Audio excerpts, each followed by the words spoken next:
The fog rolled in thick over San Francisco, a cold, wet blanket smothering the city's lights. Inside a sterile office, Dr. Ada Reyes leaned over a desk, her face lit by a single lamp. Before her was the Zodiac's infamous 340 cipher, a chaotic jumble of symbols mocking language itself. For 50 years, this puzzle had taunted the world, a riddle from a killer who vanished. Ada traced the Zodiac's mark, a circle with a cross, feeling its weight in the city's history. The room was heavy with unanswered questions. Was this a name, a location, or just a madman's joke? Ada, a code breaker, had cracked countless puzzles, but this one felt personal. The symbols seemed alive, guarding their secret. Outside, the city slept. Inside, Ada was lost in the killer's labyrinth. She had the best technology, the sharpest mind, but the cipher resisted by design. The Zodiac wanted to be known, but never caught. A phantom, a legend. This cipher was his masterpiece, the final lock on a door to nowhere. Ada pushed her glasses up, the hum of her computer the only sound. Every algorithm, every technique, still nothing but nonsense. Maybe the message wasn't in the letters, but in the symbols themselves, a language of terror. The night was long and Ada was determined to meet the ghost in the code. December 20th, 1968, Benicia, California. A cold, dark night on Lake Herman Road. David Faraday and Betty Lou Jensen, high schoolers on their first date, parked on a lonely stretch. They sought privacy, unaware someone watched from the shadows. The peace shattered. Another car pulled up, headlights blinding. A man emerged, gun in hand. No words, no robbery, just cold violence. David was shot first. Betty Lou tried to run but didn't get far. 5 shots in the back. 2 young lives ended in seconds. Police arrived to chilling stillness. Shell casings, no witnesses, no motive. Just 2 teenagers dead under the indifferent sky. At the time, it was a local tragedy, a mystery with no answers. No one knew this was only the beginning. The killer left nothing but bodies and questions. The Zodiac had made his first move, testing the waters. He learned how easy it was to kill and disappear. The police files were thin, filled with frustration. For the killer, it was a success. He tasted power and liked it. The quiet night was over. A reign of terror had begun. The killings continued. Vallejo, Napa, San Francisco. Then the letters arrived. Thick envelopes, childish scrawl sent to major newspapers. The author claimed the murders, providing chilling details only the killer could know. He signed with a cross-circle symbol and called himself the Zodiac. With his first letters came a cipher. 408 symbols broken into 3 parts. He demanded publication or threatened to kill again. It was a twisted game. I am smarter than you. Catch me if you can. The Bay Area was gripped by fear. The killer wanted an audience. The 408 cipher was cracked by a high school teacher and his wife. The message, I like killing people because it's so much fun. He spoke of collecting slaves for the afterlife. A bizarre motive. Cracking the code didn't reveal his identity, it only emboldened him. More letters, more ciphers, each more complex and taunting. He sent a piece of a victim's shirt to prove his point. The puzzle box grew, the picture more terrifying.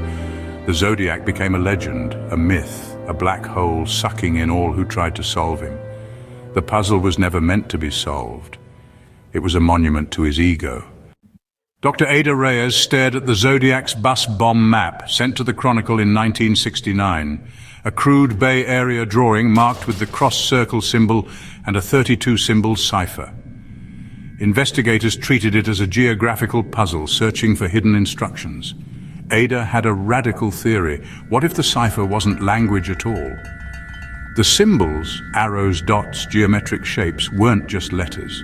She considered the killer's erratic attack locations, Lake Herman Road, Blue Rock Springs, Lake Berryessa, Presidio Heights. Maybe the code was a pattern, not a message, a dance, a movement. She plotted the symbols as points on a grid, searching for rhythm and order. The idea was unsettling, a mind operating on a different logic, seeing the world in patterns. The Zodiac could turn a map into a threat, a letter into a weapon. If she was right, translating the cipher into English missed the melody entirely. The killer was creating a new language, a map of his own madness. The cipher was a score for a symphony of chaos. The Zodiac wasn't just sending messages, he was daring the world to learn how to read his madness. The code was a mirror reflecting the mind of whoever tried to solve it. Ada realized she was already inside the labyrinth. The year is 2025. Technology has evolved beyond the Zodiac's imagination. Dr. Ada Reyes stood before Orion, a powerful AI she helped design. Orion wasn't just a code breaker, it saw patterns invisible to humans. Ada fed it every scrap from the Zodiac case, letters, symbols, reports, maps. She initiated the final sequence. Orion processed the 340 cipher, not for letters but for patterns. It cross-referenced symbols with astrological charts, naval codes, ancient alphabets, and attack locations. The machine hummed. Ada's heart pounded. Then a pattern appeared, a complex geometric shape overlaying the Bay Area. The points matched murder sites and places from the letters. Orion generated text. The pattern was a behavioral signature, a loop, a ritual. The Zodiac's actions weren't random, but a precise, repeating sequence. Then Orion made a prediction. A new point on the map near Ada's home. The screen flashed. Sequence incomplete. Next event probability high. The machine hadn't solved the cipher. It had learned it. It understood the madness and suggested the cycle wasn't over. The ghost in the machine showed not the past, but a possible, terrifying future. The Zodiac's pattern was alive and waiting. The Zodiac was a phantom, but he had been seen. Survivors described him differently. At Lake Berryessa, an executioner's hood. In the city, a heavy-set man with glasses. Conflicting descriptions created a portrait of a man who could change his face, his demeanor, his very presence. Police sketches reflected this confusion. Round face, angular face, always shifting. Was it the same man or were there accomplices? The question haunted investigators. The Zodiac was a chameleon, everywhere and nowhere. This shape-shifting was part of his genius, feeding the myth. He wasn't just a killer, he was a boogeyman who could look like anyone. The uncertainty was psychological warfare. Everyone a suspect, everyone a potential victim. Dr. Ada Reyes saw the contradiction as a deliberate tactic, a puzzle with his own identity. The changing face was part of the design, reflecting chaos back at the world. The man with no face was a reflection of the fear in everyone who searched for him. The Zodiac case was always part of Ada's life, a family story, a legacy. Her grandfather, a San Francisco detective, was obsessed with the case. It became the defining failure of his career, a ghost that haunted him. Ada remembered his office maps, charts, ciphers, endless searching.